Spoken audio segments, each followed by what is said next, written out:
আজকের দিনটা অন্য দিনের মতো সাধারণ ছিল না, তবুও ভাবলাম আপনাদের সাথে কিছু মুহূর্ত ভাগাভাগি করি, কারণ এই সাধারণ জীবনটাই একদিন সুন্দর স্মৃতি হয়ে থাকবে। তো আসসালামু আলাইকুম, সবাই কেমন আছেন? আল্লাহর রহমতে আমিও ভালো আছি এবং আপনাদের ভালোবাসায় সুস্থ সবল আছি। আপনারাও ভালো থাকবে। আজ সকালবেলা উঠে আমার মেয়েটি বললো যে পরোটা খাবো, তো কিছুটা আটা ছিল সেগুলো দিয়ে পরোটা বানাচ্ছিলাম। স্কুলে যাবে তো চা দিয়ে পরোটা খাবে, আমার তো খুবই ভালো লাগে। আর এই যে ঝাঁকা দেখছেন আমার হাতে, এই ঝাঁকা নিয়ে কিন্তু আজকে শাক তুলবো। অনেকদিন ধরে ভাবছিলাম যে শাক খাবো, তো মিশালো শাকগুলো কিন্তু খুবই ভালো লাগে।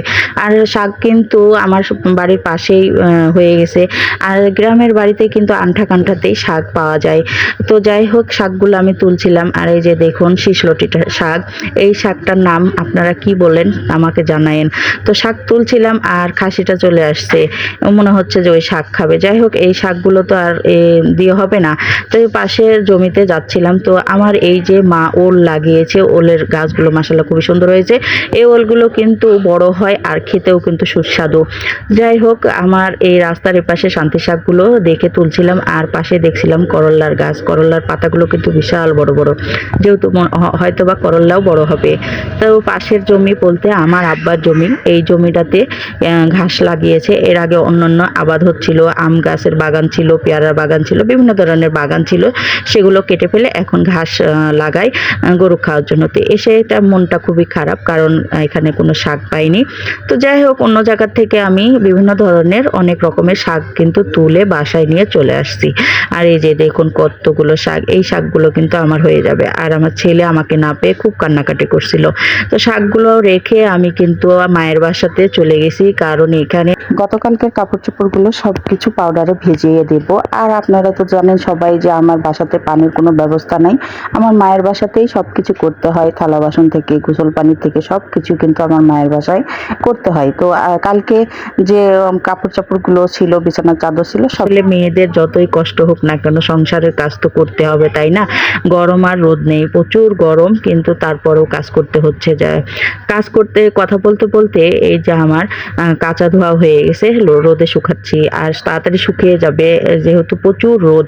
আর যে দেখুন পাশে হচ্ছে আমার ছাগলটা কিন্তু টানা রোদে শুয়ে আছে। ভাই কিভাবে যে শুয়ে থাকে এরা আল্লাহ জানে। তো যাই হোক, প্রচন্ড রোদের ভিতরে কাজ করতে হচ্ছে। আমি কিন্তু রোদ সহ্য করতে পারি না, তারপরও রোদে কাজ করতে হবে, কিছু করার নেই।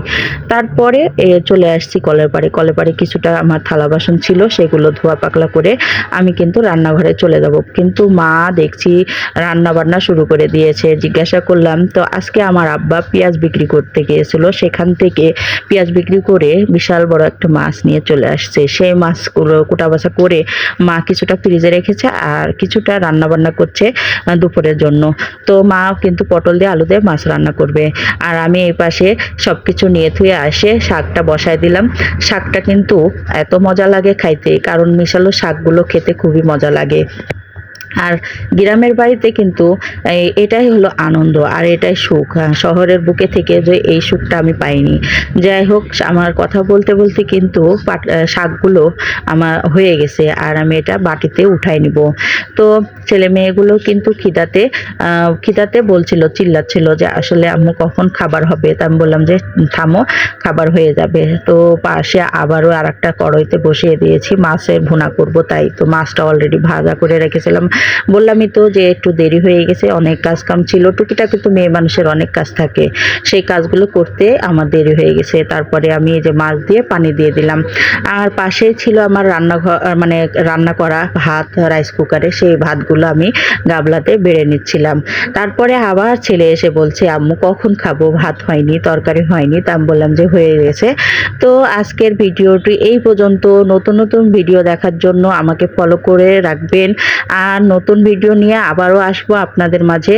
আমার জন্য দোয়া করবেন, আমার ছেলে মেয়েদের জন্য দোয়া করবেন। আপনাদের জন্য দোয়া রইল। আল্লাহ হাফেজ।